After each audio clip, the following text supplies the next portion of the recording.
अब हमें एक एटलीस्ट क्राइटेरिया पता चल गया कि यूएसए ने क्या-क्या चीज़ों को देखना था, कहाँ-कहाँ पर उन्होंने सख्ती करनी थी, कहाँ-कहाँ पर उन्होंने क्या-क्या चेक एंड बैलेंस करना था। तो उसके अकॉर्डिंगली अब आगे हमारे लिए जो है वो चीज़ें आसान हो गई हैं एनालिसिस के लिए कि आगे अगर आप स्प्रिंग इंटेक में अप्लाई करते हो।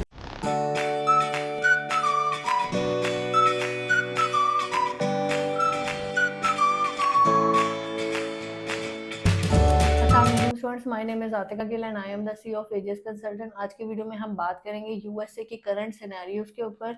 आगे आपको स्प्रिंग इनटेक में अप्लाई करना चाहिए या नहीं करना चाहिए, फॉल इनटेक में जो स्टूडेंट्स के साथ हुआ उसका क्या इम्पैक्ट आगे रहेगा, और आने वाली वीडियोस में हम बात करेंगे कि यूएसए की जो आगे पॉलिसीज चेंज हो रही हैं वो स्टूडेंट्स के लिए कैसे इम्पैक्ट करेंगी, या उनको क्या अप्लाई करना चाहिए या बाद में या नहीं, वो फिर हम आने वाली वीडियोस में डिस्कस करेंगे। इस वीडियो में हम बात करेंगे कि स्प्रिंग इनटेक में क्या होने वाला है। हमने देखा फॉल इनटेक में क्या सीन हुआ कि obviously overall he over the globe चीज़ें चेंज हुई, अपॉइंटमेंट सिस्टम कैंसिल हुए, उन्होंने वेटिंग सिस्टम कर दिया, सोशल मीडिया स्पेसिफिकली उन्होंने उसको अच्छे तरीके से अब चेक करना शुरू कर दिया है। और ये एक हर बच्चे को ये वाली चीज़ पता है कि जब आप अप्लाई करते हो अब यूएस के लिए, तो आपको अपने सोशल मीडिया अकाउंट्स को जो पब्लिक करना पड़ेगा।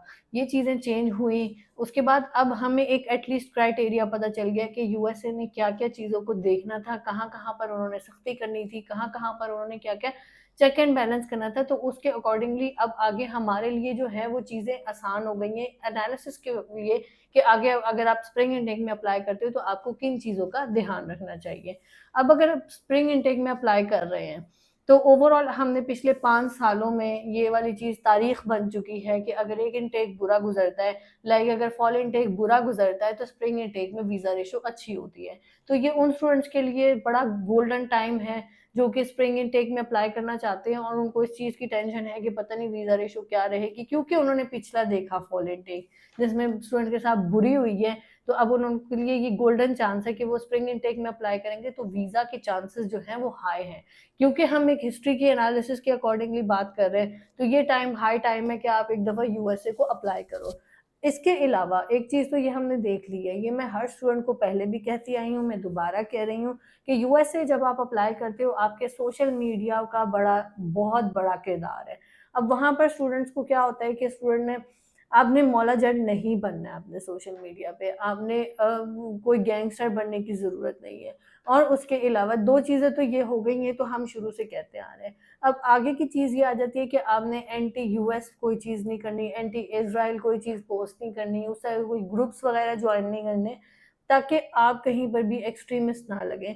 आप जहाँ पर भी एक्सट्रीमिस्ट लगेंगे वो यूएसए के लिए बहुत बड़ा रेड फ्लैग हो जाता है।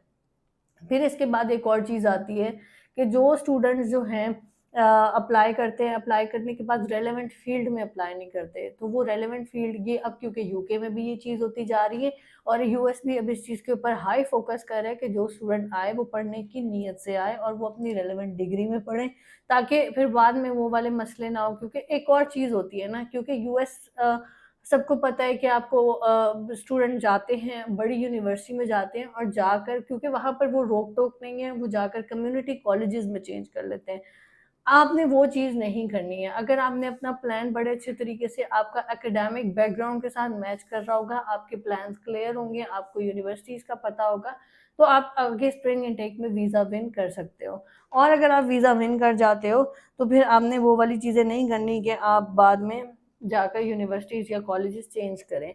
अब अगर हम बात करें कि ये पॉलिसीज़, अगर हम ओवरऑल बात करते हैं तो पॉलिसीज़ हमारे सामने क्लियर हैं कि हमने क्या चीज़ें करनी है, क्या चीज़ें नहीं करनी है और आपने किस तरीके से चलना है। जो आगे नज़र आ रहा है उसमें से मैं आपको थोड़ा-सा बता देती हूँ। जैसे मैंने आपको अभी कहा कि स्टूडेंट्स की ये एक बैकग्राउंड हिस्ट्री रही है कि वो जाकर कॉलेजेस में चेंज कर लेते हैं, कम्युनिटी कॉलेजेस में चेंज कर लेते हैं। आगे पॉसिबिलिटी है कि यूएस इसके ऊपर स्ट्रिक्टनेस कर दें। तो वो एक तरह से तो अच्छी चीज़ ये है कि आप जिस यूनिवर्सिटी का कह के जाते हो फिर उसी में पढ़ते हो और आपका इंटेंट जो है वो फ़ोकस हो जाता है आपकी स्टडी की तरफ, ना कि बाकी चीज़ों की तरफ। क्योंकि जो जिस चीज़ का आप वीज़ा लेके जा रहे हो एटलीस्ट वो तो पूरा करें ना। तो वो वाली चीज़ हो जानी है। ये आगे हमें नज़र आ रहा है कि यूएसए ये वाली अपनी पॉलिसी चेंज करेगा। लेकिन अगर हम बात करें कि इस टाइम पर आपको स्प्रिंग इनटेक में अप्लाई करना चाहिए या नहीं चाहिए, तो स्प्रिंग इनटेक अच्छा इनटेक है। हमने अभी रिसेंटली क्योंकि चीज़ें चेंज होती हुई देखी हैं और हमें अभी पता है कि फ्रेशली वो किन चीज़ों को लेकर फोकस कर रहे हैं।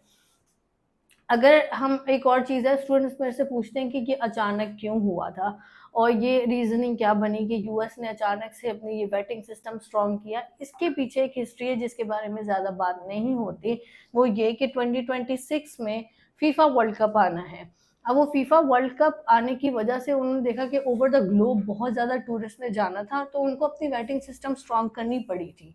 तो वो आगे भी अब इस चीज़ को लेकर उन्होंने बेसिकली इमिग्रेंट्स वो वाले लेने जो कि अच्छे हैं, जो ज़्यादा एक्सट्रीमिस्ट नहीं है, जो पढ़ने वाले हैं, वो सारे वो ब्लेंड इन करके वो चीज़ है। और ये सिर्फ पाकिस्तान के लिए नहीं था, ये ओवर द ग्लोब हुआ था। अब वो चीज़ें क्लियर हो गई हैं, उनका वेटिंग सिस्टम ठीक है। अगर आप उस वेटिंग सिस्टम के थ्रू आप मतलब आप उसको पास कर जाते हो, तो आपको वीज़ा रेशो आपको वीज़ा लेने में ज़्यादा मसला नहीं होगा।